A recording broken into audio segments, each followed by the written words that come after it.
நம்ம 80s காலத்தில் வந்து நிறைய பாடல்கள் நம்ம பார்த்துருப்போம். அந்த பாடல்லாம் பார்த்தா மறக்க முடியாத பாடல்கள். இசையமைப்பாளர் இளையராஜா அவருடைய இன்னிசையில் தான் நம்ம சொல்லணும். அப்படின்னு பார்த்தா ரொம்ப நம்ம இன்றைக்கும் நம்ம விரும்பி கேட்குற பாடல்கள் பார்த்திங்கன்னா மோகன் சாங்ஸ். அவர் வந்து ஒரு சாங்ஸை வந்து நம்ம இன்னைக்கு கூட மறக்க முடியாது. அந்த மாதிரி ஒரு சாங்ஸை வந்து நம்ம கேட்டு ரசிச்சுட்டு இருக்கலாம். இன்றைக்கும் ஒரு பஸ்ஸுலேயோ ஒரு ட்ராவல்லையோ போகும்போது ஒரு இனிமையாக ஒரு சாங், வா வெண்ணிலா உன்னைத்தானே நிலவு தூங்கும் நேரம் நிலாவேவா, இந்த மாதிரி சாங்லாம் வந்து இன்றைக்கும் ஒரு இனிமையான ஒரு சாங்கு தான் சொல்லணும். இதெல்லாம் நம்ம இன்றைக்கும் நம்ம கேட்டுட்டு தான் இருப்போம். நம்ம ஒரு தனிமையில் இருக்கும்போது நம்ம ஒரு மெய் மருந்து அந்த மாதிரி வந்து 80s காலத்தில் வந்து கொடிகட்டி பறந்தவர் தான் மோகன் அவர்கள். அந்த மோகன் அவர்களை வந்து ரீஎன்ட்ரி கொடுத்தவர் தான் நம்ம விஜய் ஸ்ரீ இயக்குனர் அவர்கள். ஹரா படத்து மூலிமா இந்த ஹரா படம் வந்து மோகன் அவர்களுக்கு வந்து ஒரு நல்ல ரீஎன்ட்ரினே சொல்லலாம். நல்ல அவருடைய ஸ்கோப் நல்லா இருந்தது.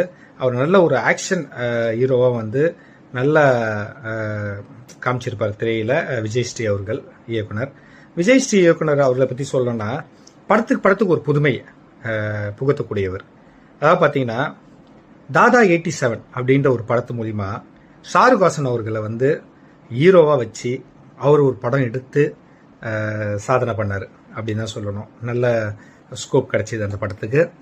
அதுக்கப்புறம் பார்த்தீங்கன்னா பிஆர்ஓ நிகில் முருகன் அவர்கள் வந்து நம்ம நினச்சி கூட பார்க்க மாட்டோம் அவர் வந்து ஹீரோவான்னு.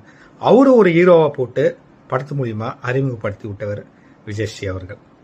அடுத்தது 80s இருந்த மோகன் அவர்களை வந்து திரைக்கு மறுபடியும் நம்ம கண் முன்னாடி வந்து கொண்டு வந்து நிறுத்தியவர் விஜய் ஸ்ரீ அவர்கள். இப்போ 80s இருந்த சுரேஷ் அவர்கள், நடிகர் சுரேஷ் அவர்களை வந்து மறுபடியும் விஜய் ஸ்ரீ இயக்கத்தில் ஒரு புதிய படத்தில் இணைஞ்சிருக்காங்க. விஜய் ஸ்ரீ அவர்கள் வந்து பழைய நடிகர்களை வந்து அவங்கள மறுபடியும் வந்து ரீஎன்ட்ரி கொடுக்கறதில்ல அவர் வந்து ஒரு கில்லாடின்னு தான் சொல்லணும். அவர் அந்த மாதிரி வந்து இப்போ சுரேஷ் அவர்களை வந்து திரையில் வந்து கொண்டு வந்திருக்கிறாரு. படத்துடைய ஷூட்டிங் போயிட்டுருக்கு. இந்த படம் வந்து பார்த்தீங்கன்னா ஜிவி இன்டர்நேஷ்னல் அப்படின்ற ஒரு நிறுவனம், மலேசியாவில் இருக்கிற நிறுவனம் வந்து இந்த படத்தை வந்து தயாரிக்கிறாங்க.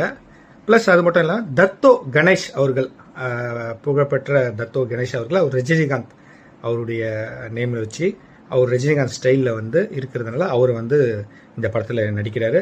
சுரேஷ் அவர்கள் முக்கியமான ஒரு கதாபாத்திரத்தில் நடிக்கிறார்கள். அவர்கள் இசை வந்து ரஷாந்த், அரா படத்தில் இசையமைச்ச ரஷாந்த் அவர்கள் வந்து இந்த படத்தில் வந்து மறுபடியும் இசையமைக்கிறாரு. இந்த படம் வந்து மிக எதிர்பார்ப்பாக